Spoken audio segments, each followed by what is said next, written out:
Hi, ഞാൻ Sherin Davis. ഇന്ന് നമ്മൾ ഡിസ്കസ് ചെയ്യാൻ പോകുന്ന ഒരു വിഷയം എന്ന് പറയുന്നത് ഏറ്റവും പ്രധാനപ്പെട്ട ഒരു വിഷയമാണ്. അതായത് എമർജൻസി ഫണ്ട്. നമ്മുടെ ലൈഫിൽ നമ്മുടെ ഒരു അത്യാവശ്യ ഘട്ടത്തിൽ നമുക്ക് ഉപയോഗിക്കുന്ന ഒരു ഫണ്ടാണ് എമർജൻസി ഫണ്ട്.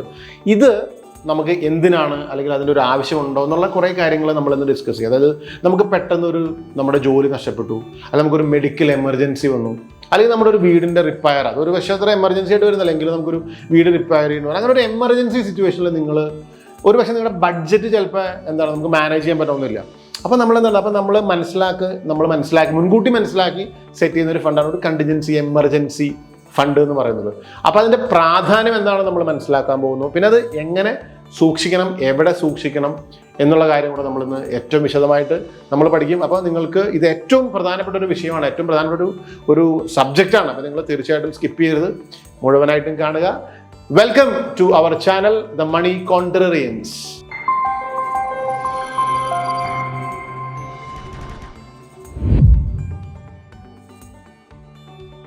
എന്താണ് യഥാർത്ഥത്തിൽ ഈ എമർജൻസി ഫണ്ടിൻ്റെ ഒരു പ്രാധാന്യം, ഇമ്പോർട്ടൻസ് എന്താണ്? ആദ്യം എന്താണ് എമർജൻസി ഫണ്ട് എന്ന് നമുക്കൊന്ന് നോക്കാം. അതായത് നിങ്ങളുടെ അടുത്തൊരു 3 അല്ലെങ്കിൽ 6 അല്ലെങ്കിൽ ഒരു 9 മാസം വരെയുള്ള ഒരു ദൈനംദിനം നമ്മുടെ ഡെയിലി ചെലവുകൾക്കുള്ള പണം ഒരു പക്ഷേ നിങ്ങൾ സേവ് ചെയ്ത് മാറ്റി വയ്ക്കുന്ന ഒരു ഫണ്ടിനെയാണ് നമ്മൾ എന്ത് ചെയ്യുന്നത്, നമ്മൾ എമർജൻസി ഫണ്ട് എന്ന് പറയുന്നത്. അതായത് നിങ്ങൾക്ക് പെട്ടെന്നൊരു സാമ്പത്തികമായിട്ടൊരു അർജൻസി, ഒരു ക്യാഷിൻ്റെ ഒരു എമർജൻസി വന്നാൽ നിങ്ങൾക്ക് എന്താണ് ആ ഫണ്ട് എടുത്ത് നിങ്ങൾക്ക് കൈകാര്യം ചെയ്യാൻ പറ്റും. അത് ചിലപ്പോൾ ഒരു ആരോഗ്യ പ്രശ്നമാവാം, അല്ലെങ്കിൽ നമുക്ക് പെട്ടെന്നൊരു ജോലി നമ്മളോട് പറയണം, ഓക്കെ ജോലി ഇതുവരെ മതി, നിർത്തിക്കോ എന്ന് പറയുമ്പോൾ ഭയങ്കര ഷോക്കാവില്ല. ആ സമയത്ത് നമുക്ക് വളരെ പാനിക്കായി പോകും. അപ്പോൾ നമുക്കൊരു ഫണ്ട് ഉണ്ടെങ്കിൽ നമുക്ക് കുറച്ചൊരു സമാധാനമായിട്ട് നമുക്ക് എന്ത് ചെയ്യാൻ പറ്റും, ജീവിക്കാൻ പറ്റും. അല്ലെങ്കിൽ വേറെ എന്തെങ്കിലും ഒരു ഇമ്മീഡിയറ്റ് ആയിട്ടൊരു അർജന്റ് ആയിട്ടുള്ളൊരു സാമ്പത്തികമായിട്ടുള്ളൊരു അർജൻസി വരുമ്പോൾ നമുക്കൊരു നീക്കിയിരിപ്പ് ഉണ്ടാവണം, അല്ലേ? അപ്പം ആ നീക്കിയിരിപ്പ് ഇല്ലെങ്കിൽ നമ്മൾ അതിനെ ഒരുപക്ഷെ നമ്മൾ ഡിപ്പെൻഡ് ചെയ്യുന്നത് നമ്മൾ ഫ്രണ്ട്സിൻ്റെ അടുത്ത് കടം മേടിക്കും, ക്രെഡിറ്റ് കാർഡ്, അല്ലെങ്കിൽ ലോൺ എടുക്കാം.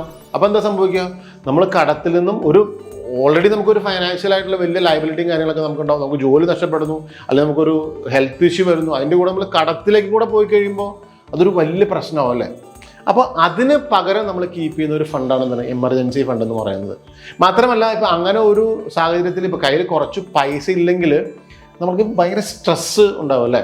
അപ്പോൾ ആ അവസ്ഥ ഒരു പക്ഷേ നമ്മളെ കൂടുതലായിട്ട് നമ്മൾ മാനസികമായിട്ടും ശാരീരികമായിട്ടും നമ്മളെ തളർത്തും.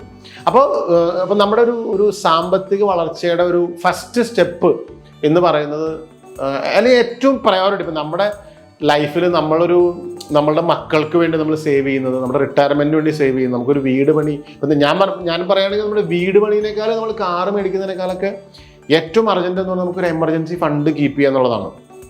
അപ്പോൾ അത് നമ്മുടെ ശരിക്കും പറഞ്ഞാൽ നമ്മുടെ ഒരു ബേസിക് ആയിട്ടുള്ള ചിലവുകൾക്ക് വേണ്ടിയിട്ടുള്ള ഒരു പണം അത് നിങ്ങൾ തീർച്ചയായിട്ടും മാറ്റി വയ്ക്കണം. ഇതാണ് എമർജൻസി ഫണ്ട് എന്തിനാണെന്ന് ചോദിക്കുന്ന കുറേ ആളുകളുണ്ട്. അത് ആവശ്യം വരുമ്പോൾ നമുക്ക് കൈകാര്യം ചെയ്യാൻ പറ്റും. പക്ഷെ അതൊരു ഏറ്റവും ബുദ്ധിമുട്ടുള്ളൊരു സാഹചര്യവും സമയമായിരിക്കും. അപ്പോൾ നമ്മൾ മുൻകൂട്ടി അതിനൊരു ഒരുക്കം നടത്തി കഴിഞ്ഞാൽ, ഒരു മുന്നൊരുക്കം ഉണ്ടെങ്കിൽ നമുക്ക് എന്താണ് സംഭവിക്കുക, ആ സമയത്ത് നമ്മൾ പതറാതെ പാനിക്കാവാതെ നമുക്ക് വളരെ ഈസി ആയിട്ട് നമുക്കത് കൈകാര്യം ചെയ്യാനായിട്ട് പറ്റും. നമ്മൾ എമർജൻസി ഫണ്ട് എന്തിനാണ് എന്നുള്ളത് നമ്മൾ മുൻപ് ഡിസ്കസ് ചെയ്തത് നമുക്ക് മനസ്സിലായി. ഇനി നമ്മൾ ഈ എമർജൻസി ഫണ്ട് ഉണ്ടെന്ന് വിചാരിക്കുക, നമ്മളിത് എങ്ങനെ നമ്മൾ സൂക്ഷിക്കുക, എങ്ങനെ നമ്മൾ കീപ്പ് ചെയ്യും, എവിടെ കീപ്പ് ചെയ്യും? അപ്പോൾ അതിന് പ്രധാനപ്പെട്ട 3 ഓപ്ഷനാണ് നമുക്ക് അവൈലബിൾ ആയിട്ടുള്ളത്. ഇത് നിങ്ങൾക്ക് കൺസിഡർ ചെയ്യാവുന്ന 3 ഓപ്ഷൻസാണ്. ഒന്നാമത് നമുക്കൊരു ബാങ്കിലെ സേവിങ്സ് അക്കൗണ്ട് നമുക്ക് ഉപയോഗിക്കാം, അല്ലെങ്കിൽ നമുക്ക് ഉപയോഗിക്കാൻ പറ്റുന്ന ഒരു ബാങ്കിലെ ഫിക്സഡ് ഡെപ്പോസിറ്റ് നമുക്ക് ഉപയോഗിക്കാം. ഇതിനേക്കാളൊക്കെ വളരെ വളരെ വളരെ വളരെ ബെനിഫിഷ്യൽ ആയിട്ടുള്ള ഏറ്റവും നല്ലൊരു സ്കീമാണ് മ്യൂച്വൽ ഫണ്ടുകളിലെ ലിക്വിഡ് പ്ലസ്, അല്ലെങ്കിൽ ഓവർനൈറ്റ്, അല്ലെങ്കിൽ ആർബിട്രേജ്, ഇങ്ങനെയുള്ള കുറേ ഫണ്ടുകളുണ്ട്. ഈ ഫണ്ടുകളൊക്കെ നമുക്ക് ഏറ്റവും കൂടുതൽ ലിക്വിഡിറ്റി തരുന്ന ഫണ്ടുകളാണ്. അപ്പോൾ ഇതും നിങ്ങൾക്ക് എന്ത് ചെയ്യാം, ഒരു എമർജൻസി കണ്ടിൻജൻസി ഫണ്ടിന് വേണ്ടി നമുക്ക് യൂട്ടിലൈസ് ചെയ്യാൻ പറ്റുന്ന ഓപ്ഷൻസാണ്. ഒന്നാമത്തെ ഓപ്ഷൻ ബാങ്ക് സേവിങ്സ് അക്കൗണ്ട് ആണല്ലേ. അതിൻ്റെ ഒരു ഗുണങ്ങളും ദോഷങ്ങളും എന്തൊക്കെയാണെന്ന് നമുക്ക് നോക്കാം. അതായത് റെഗുലറായിട്ട് നമ്മൾ സേവിങ്സ് അക്കൗണ്ടിൽ പണം നിക്ഷേപിക്കാൻ നമുക്ക് പറ്റും എന്നുള്ളതാണ് ഇതിൻ്റെ ഏറ്റവും പ്രധാനപ്പെട്ട ഒരു കാര്യം. അപ്പോൾ അതിൻ്റെ ഗുണങ്ങൾ എന്തൊക്കെയാണ്? നമുക്ക് ഇൻസ്റ്റൻ്റ് ആയിട്ടുള്ള ആക്സസ് ഉണ്ടല്ലോ. അപ്പോൾ ATM വഴി UPI വഴിയൊക്കെ നമുക്ക് വിഡ്രോ ചെയ്യാൻ പറ്റും ഈസി ആയിട്ട്, അല്ലേ? അത് സേവിങ്സ് ബാങ്കിൻ്റെ ഏറ്റവും വലിയൊരു ഗുണമാണ്. അപ്പോൾ അതിന് ശരിക്കും പറഞ്ഞാൽ നമുക്കൊരു ഗവൺമെൻറ്റിൻ്റെ RBIയുടെ ഒരു ഇൻഷുറൻസ് നമുക്ക് 5 ലക്ഷം വരെ കിട്ടും. അപ്പോൾ അത് കുറച്ച് സുരക്ഷിതമാണെന്ന് വേണമെങ്കിൽ നമുക്ക് പറയാം. എന്തതിന് ദോഷം എന്താണ്? അതിന് ഒരു റിട്ടേൺ വളരെ കുറവാണല്ലേ. അത് 2.5%, 3.5% നമുക്ക് കിട്ടുള്ളൂ. അതും ഒരു പക്ഷേ നമുക്ക് കിട്ടുന്നത് ഡെയിലി ബാലൻസിനൊന്നും അല്ല, ആക്ച്വലി കാൽക്കുലേറ്റ് ചെയ്ത് കഴിഞ്ഞാൽ. അപ്പോൾ നമുക്കൊരു ഇപ്പോൾ ഒരു കണ്ടിജൻസി ഫണ്ടായിട്ട് നമുക്ക് 1 കൊല്ലം വെച്ച് കഴിഞ്ഞാൽ ഇപ്പോൾ 1 വർഷത്തേക്ക് നമുക്ക് വേറെ എന്തെങ്കിലും ഒരു ഓപ്ഷൻ ചെയ്ത് കഴിഞ്ഞാൽ നമുക്ക് കിട്ടാവുന്ന ഒരു ഇൻട്രസ്റ്റ് വെച്ച് കമ്പയർ ചെയ്യുമ്പോഴോ അല്ലെങ്കിൽ ഇൻഫ്ലേഷനുമായിട്ട് അഡ്ജസ്റ്റ് ചെയ്ത് നോക്കുമ്പോഴൊന്നും ചിലപ്പോൾ ഒരു പക്ഷേ അതത്ര പോസിറ്റീവ് ആവണമെന്നില്ല. അതായത് റിട്ടേൺ വൈസ് നോക്കുന്ന സമയത്ത്. അപ്പോൾ അതാണ് ഏറ്റവും വലിയൊരു അതിലൊരു ദോഷം എന്ന് പറയുന്നത്. ഇനി റിസ്ക് ഇല്ലാത്തവർക്ക് ഈ പറഞ്ഞ ചെറിയ ഫണ്ടുകളൊക്കെ നമുക്ക് എന്ത് ചെയ്യാം, നമുക്കതിൽ നിക്ഷേപിക്കുന്നതിന് കുഴപ്പമൊന്നുമില്ല. ഇനി രണ്ടാമത്തെ ഓപ്ഷനാണ് ഫിക്സഡ് ഡെപ്പോസിറ്റ് എന്ന് പറയുന്നത്, ബാങ്ക് FD അല്ലേ. അതായത് ബാങ്ക് FDയിൽ ശരിക്കും പറഞ്ഞാൽ പണം നമ്മൾ ലോക്ക് ചെയ്ത് വെക്കുകയാണ് അല്ലേ. അതായത് നമുക്കതിലൊരു എൻട്രി എക്സിറ്റ് അങ്ങനത്തെ ഒരു പരിപാടി അതിൽ നടക്കില്ല. അതിൽ 3 മാസം 6 മാസം അല്ലെങ്കിൽ ഒരു 9 മാസം ഷോർട്ട് ടൈം FDs നമ്മൾ ചെയ്യുന്നത് ആണ് നമ്മളൊരു കണ്ടിജൻസി ഫണ്ട് കീപ്പ് ചെയ്യുന്ന അടുത്തൊരു നമ്മുടെ ഒരു മാർഗ്ഗം എന്ന് പറയുന്നത്. ഇതിൻ്റെ എന്തൊക്കെയാണ് ഇതിൻ്റെ ഗുണങ്ങൾ, അഡ്വാൻറ്റേജ് എന്തൊക്കെയാണ്? നമുക്കിപ്പോൾ ഒരു SBI അക്കൗണ്ടിനേക്കാൾ കൂടുതൽ ഇൻട്രസ്റ്റ് നമുക്ക് ഇതിൽ കിട്ടും അല്ലേ. അതാണ് ഇതിൻ്റെ ഏറ്റവും പ്രധാനപ്പെട്ട ഒരു അഡ്വാൻറ്റേജ് എന്ന് പറയുന്നത്. ഇനി എന്താണ് ഇതിൻ്റെ ഒരു ദോഷം എന്താണ്?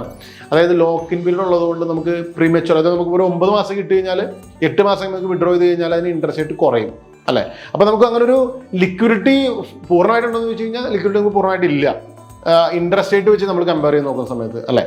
അപ്പോൾ ഇത് ശരിക്കും പറഞ്ഞു കഴിഞ്ഞാൽ ആർക്കൊക്കെ പറ്റുന്നത്, അതായത് ഒരു സ്ഥിരത ആഗ്രഹിക്കുന്ന ആളുകൾക്ക്. അതായത് ഇപ്പോൾ നമ്മളൊരു കണ്ടിജൻസി ഫണ്ട് എന്ന് പറയുമ്പോൾ നമുക്ക് എപ്പോൾ വേണമെങ്കിലും ആവശ്യം വരാവുന്ന ഒരു ഫണ്ടാണ്.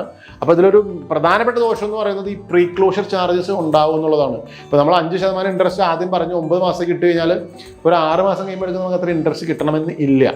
പിന്നെ ബാങ്കിലാണ് നിക്ഷേപിക്കുന്നത് എന്നുള്ളൊരു ആ ഒരു സുരക്ഷിതത്വം, ഒരു ഫെയ്ത്ത്, ഒരു വിശ്വാസം, അതാണ് FD ഇടുമ്പോൾ നമുക്ക് കൂടുതലായിട്ട് കിട്ടുന്ന ഒരു പ്രധാനപ്പെട്ട കാര്യം. ഇനി മ്യൂച്വൽ ഫണ്ടിൻ്റെ കുറേ ഓപ്ഷൻസ് ഞാൻ പറഞ്ഞില്ല, ലിക്വിഡ് പ്ലസ് ഫണ്ടുകൾ, ആർബിട്രേജ് ഫണ്ടുകളൊക്കെ അല്ലേ. ഇത് നമുക്ക് ഇതിൻ്റെ ഒരു ഏറ്റവും പ്രധാനപ്പെട്ട ഒരു ഗുണം എന്ന് പറയുന്നത് റിട്ടേൺ കുറച്ചുകൂടി കൂടുതലായിരിക്കും അല്ലേ. ഒരു 6%, 7% റിട്ടേൺ നമുക്ക് കിട്ടും. നമുക്ക് എപ്പോൾ വേണമെങ്കിലും വിഡ്രോ ചെയ്യാനും പറ്റും, മനസ്സിലായി. അപ്പോൾ റിഡംഷൻ എന്ന് പറഞ്ഞാൽ നമുക്ക് എൻട്രി എക്സിറ്റുകൾക്ക് പ്രത്യേകിച്ച് ഒരു കാലയളവോ അല്ലെങ്കിൽ അതിന് വേറെ കണ്ടീഷൻസോ അങ്ങനെ ഒന്നുമില്ല. ഇപ്പോൾ 1 ദിവസം ഉള്ളെങ്കിലും 2 ദിവസം ഉള്ളെങ്കിലും 5 ദിവസം ഉള്ളെങ്കിലും 10 ദിവസം ഉള്ളെങ്കിലും നമുക്ക് ഈ 6 മുതൽ 7% വരെ എന്ന് പറയുന്നത് ഡെയിലി ബാലൻസിനായിരിക്കും നമുക്ക് കിട്ടുന്നത്. അപ്പോൾ അതുകൊണ്ട് ഇപ്പോൾ SBI അക്കൗണ്ടിലാണ് നമുക്ക് ഡെയിലി ബാലൻസ് കിട്ടണമെന്നില്ല, FDയിലാണ് നമുക്ക് പ്രീ ക്ലോഷർ ചാർജസ് ഉണ്ട്. പക്ഷേ മ്യൂച്വൽ ഫണ്ടിലുള്ള ഓപ്ഷൻസിൽ, ഞാൻ ഈ പറഞ്ഞ ഓപ്ഷൻസിലൊക്കെ നമുക്ക് ഡെയിലി ബാലൻസിന് ഇൻട്രസ്റ്റ് കിട്ടുകയും ചെയ്യും.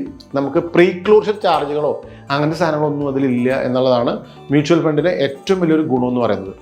ഇനിയിപ്പോൾ ദോഷം എന്ന് പറയുന്നത് എന്താണ് മ്യൂച്വൽ ഫണ്ടിന്?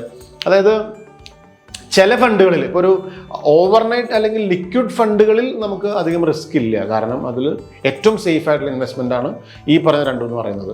ഇനി ഇപ്പോൾ കുറച്ചും കൂടെ ഹയർ റിട്ടേൺ വേണ്ട കേസുകളാണെങ്കിൽ ചെറിയ റിസ്ക് അതിലുണ്ട് എന്നുള്ളതാണ് മ്യൂച്വൽ ഫണ്ടുകളുടെ പ്രത്യേകത. അപ്പോൾ നമുക്കൊരു ലിക്വിഡിറ്റി പർപ്പസിന് ശരിക്കും പറഞ്ഞാൽ ഏറ്റവും കൂടുതൽ നമുക്ക് ഡിപ്പെൻഡ് ചെയ്യാവുന്ന ഓപ്ഷൻ മ്യൂച്വൽ ഫണ്ടിലെ സ്കീമുകൾ തന്നെയാണ്. ഇനി ആർക്കൊക്കെയാണ്? എല്ലാവർക്കും ഇത് ഉപയോഗിക്കാൻ പറ്റുന്നതാണ്. അതായത് ഇപ്പോൾ ഉയർന്ന റിട്ടേൺ വേണ്ടവർക്കും സേഫ്റ്റി വേണ്ടവർക്കും ലിക്വിഡിറ്റി വേണ്ടവർക്കും ഒക്കെ ഇത് ഏറ്റവും നന്നായിട്ട് നമുക്ക് ഉപയോഗിക്കാനായിട്ട് പറ്റുന്ന ഒരു സ്കീമാണ് മ്യൂച്വൽ ഫണ്ടിലെ സ്കീമുകൾ. അപ്പോൾ നമ്മൾ ഇന്ന് ഡിസ്കസ് ചെയ്ത് എന്താണ്, നമ്മുടെ ലൈഫിലെ തന്നെ ഏറ്റവും പ്രധാനപ്പെട്ട ഒരു വിഷയമാണ് നമ്മുടെ ഒരു ലിക്വിഡിറ്റി, നമ്മുടെ ഒരു കണ്ടിജൻസി ഫണ്ടിലോ എമർജൻസി ഫണ്ട് എന്ന് പറയുന്നത്. അപ്പോൾ ഒരു പ്രധാനപ്പെട്ട കാര്യം നമുക്ക് പറയാനുള്ളതെന്ന് പറഞ്ഞാൽ നിങ്ങൾക്കൊരു എമർജൻസി ഫണ്ട് ഉണ്ടാവണം എന്നുള്ള കാര്യത്തിൽ ഒരു ഡിസ്കഷനും ഇല്ല. അതൊരു അത്യാവശ്യം വേണ്ട ഒരു കാര്യമാണ്. കാരണം ഒരുപക്ഷെ നിങ്ങളിൽ പല ആളുകൾക്കൊക്കെ ഒരുപക്ഷെ അത് ഫീൽ ചെയ്തിട്ടുണ്ടാവില്ല. നമുക്കൊരു എമർജൻസി സിറ്റുവേഷൻ വരുന്ന സമയത്ത് നമുക്ക് പണം കൈകാര്യം ചെയ്യാൻ ഭയങ്കര പാടായിരിക്കും. ഒന്നുപോലെ കടം ചോദിക്കുകയോ അല്ലെങ്കിൽ ഒരു ക്രെഡിറ്റ് ഫെസിലിറ്റി ഒക്കെ എടുക്കേണ്ടി വരുമ്പോൾ ഉണ്ടാകുന്ന ബുദ്ധിമുട്ടുകൾ ഒരു പക്ഷേ നിങ്ങൾ മനസ്സിലാക്കിയിട്ടുണ്ടാവും. അപ്പോൾ അത് വേണമെന്നുള്ള കാര്യത്തിൽ യാതൊരു സംശയവുമില്ല. നിങ്ങൾ തീർച്ചയായിട്ടും ഇല്ലാത്തവർ ഇന്ന് തന്നെ ഒരു എമർജൻസി ഫണ്ടിൻ്റെ ഒരു പ്രൊവിഷൻ നിങ്ങൾ ഉണ്ടാക്കുക എന്നുള്ളത് ഏറ്റവും അത്യാവശ്യം നിങ്ങൾ ചെയ്യേണ്ട കാര്യമാണ്. രണ്ടാമത്തെ കാര്യം എന്ന് പറഞ്ഞാൽ എങ്ങനെ ചെയ്യണമെന്ന് നമ്മൾ കുറേ ഓപ്ഷൻസ് പറഞ്ഞു അല്ലേ. ഈ ഓപ്ഷൻസിൽ ഇപ്പം 3-4 ഓപ്ഷൻസ് നമ്മൾ പറഞ്ഞു. മ്യൂച്വൽ ഫണ്ട് എന്ന് പറയുന്നതിലുള്ള സ്കീമുകൾ, മ്യൂച്വൽ ഫണ്ടിൽ കൊണ്ട് ഇക്വിറ്റി ഫണ്ടിൽ കൊണ്ട് ഇൻവെസ്റ്റ് ചെയ്യാനല്ല നമ്മൾ പറയുന്നത്. മ്യൂച്വൽ ഫണ്ടിൽ വേറെയും സ്കീമുകളുണ്ട്. ഓവർനൈറ്റ് ഫണ്ടുകൾ, ലിക്വിഡ് ഫണ്ടുകൾ, ലിക്വിഡ് പ്ലസ് ഫണ്ടുകൾ, ഷോർട്ട് ടൈം ഫണ്ടുകൾ, മണി മാർക്കറ്റ് ഫണ്ടുകൾ, അതുപോലെ ആർബിട്രേജ് ഫണ്ടുകൾ. ഈ ഫണ്ടുകളൊക്കെ തന്നെ ലിക്വിഡിറ്റി പർപ്പസിന് വേണ്ടിയിട്ട് നമ്മളുടെ ഒരു കണ്ടിജൻസി ഫണ്ട് പാർക്ക് ചെയ്യാവുന്ന ഫണ്ടുകളാണ് ഇതല്ല, ഈ ഓപ്ഷൻസ് എല്ലാം. അപ്പോൾ ഇത് നിങ്ങൾക്ക് കുറച്ച് കോംപ്ലിക്കേറ്റഡ് ആവുമെന്ന് തോന്നുന്നുണ്ടെങ്കിൽ തീർച്ചയായിട്ടും നിങ്ങൾക്ക് ഒരു ഫൈനാൻഷ്യൽ അഡ്വൈസർ, ഒരു ഫൈനാൻഷ്യൽ എക്സ്പെർട്ടിന് അല്ലെങ്കിൽ ഒരു ഡിസ്ട്രിബ്യൂട്ടറെ നിങ്ങൾക്ക് സമീപിക്കാവുന്നതാണ് അതിൻ്റെ ഡീറ്റെയിൽസ് അറിയാനായിട്ട്. കാരണം ഇങ്ങനെയുള്ള കാര്യങ്ങളൊക്കെ നമ്മൾ അറിയാൻ പാടില്ലാത്തതാണ്. നമുക്ക് ഈ പറഞ്ഞ വീണ്ടും ഈ ബാങ്കിലേക്ക് നമ്മൾ തിരിച്ചു പോവുകയും വളരെ ലിമിറ്റഡ് ആയിട്ടുള്ള ഓപ്ഷൻസ് മാത്രം നമ്മൾ ഉപയോഗിക്കുകയും ചെയ്യുന്ന ഒരു പ്രധാനപ്പെട്ട കാര്യം. തീർച്ചയായിട്ടും ഞങ്ങൾ ഈ സേവനം പ്രൊവൈഡ് ചെയ്യുന്ന ആൾക്കാരാണ്. അപ്പോൾ തീർച്ചയായിട്ടും നിങ്ങൾക്ക് അങ്ങനെ എന്തെങ്കിലും സംശയങ്ങളുണ്ടെങ്കിൽ ഞങ്ങളെ വിളിക്കാവുന്നതാണ്. അപ്പോൾ ഈ ഓപ്ഷനിൽ നിങ്ങൾ സേവ് ചെയ്യുക, നിങ്ങൾക്ക് ഇൻട്രസ്റ്റ് കിട്ടും, ലിക്വിഡിറ്റി ഉണ്ടാകും, നിങ്ങളുടെ പണം സേഫാണ്. അപ്പോൾ ഈ 3 കാര്യങ്ങളാണ് പ്രധാനപ്പെട്ട നമ്മൾ ഈ പണം സേവ് ചെയ്ത് കഴിയുമ്പോൾ നമ്മൾ ഏറ്റവും ശ്രദ്ധിക്കേണ്ട പ്രധാനപ്പെട്ട കാര്യം എന്ന് പറയുന്നത്. ഇനി നിങ്ങൾക്ക് വേറെ ചെയ്യാവുന്ന ഓപ്ഷൻ എന്ന് പറഞ്ഞിട്ടുണ്ടെങ്കിൽ നമ്മൾ മാറ്റി വയ്ക്കുന്ന തുകയുടെ വലിപ്പം അനുസരിച്ച് നിങ്ങൾക്ക് സേവിങ്സ് ബാങ്ക് അക്കൗണ്ടിലും അതുപോലെ ഫിക്സ്ഡ് ഡെപ്പോസിറ്റ്സിലും ഈ മ്യൂച്വൽ ഫണ്ട് സ്കീമുകളിലും നിങ്ങൾക്ക് 3 സ്പ്ലിറ്റ് ചെയ്ത് ചെയ്യുകയും ചെയ്യാം. ഒന്നല്ലെങ്കിൽ ഓരോ ഓപ്ഷൻ തന്നെ ചെയ്യാം, അല്ലെങ്കിൽ ഇങ്ങനെ സ്പ്ലിറ്റ് ചെയ്ത് ചെയ്യും, ഒരു റേഷ്യോ ഫിക്സ് ചെയ്ത് നിങ്ങൾ അങ്ങനെയും ചെയ്യാം. ഇത് നിങ്ങൾ തന്നെ തീരുമാനം എടുക്കാൻ പറ്റുമെങ്കിൽ അങ്ങനെ തീരുമാനം എടുക്കുക. അല്ലാതെ ഒരു എക്സ്പേർട്ടിൻ്റെ ഒരാളുടെ ആരെങ്കിലും അഡ്വൈസ് വേണമെങ്കിൽ നിങ്ങൾ തീർച്ചയായിട്ടും ആ എക്സ്പേർട്ടിനോട് സംസാരിച്ച് നിങ്ങൾ തീർച്ചയായിട്ടും തീരുമാനങ്ങൾ എടുക്കുക. നിങ്ങൾക്ക് സാമ്പത്തികമായിട്ട് ബുദ്ധിമുട്ട് വരുന്ന ഒരു സമയത്ത് ഭാവിയിൽ നിങ്ങൾക്കൊരു ക്രൈസിസോ പ്രഷറോ പ്രശ്നങ്ങളോ ഒന്നും ഉണ്ടാകരുത് എന്നുള്ളതാണ് ഞങ്ങളുടെ ഈ വീഡിയോയുടെ ഉദ്ദേശം. നിങ്ങൾക്ക് മനസ്സിലായി നിങ്ങൾ വിചാരിക്കുന്നു. തീർച്ചയായിട്ടും നിങ്ങളുടെ സുരക്ഷിതമായ ഒരു ഭാവിയാണ് ഞങ്ങളുടെ സ്വപ്നം. We are here to create investment winners. Thank U.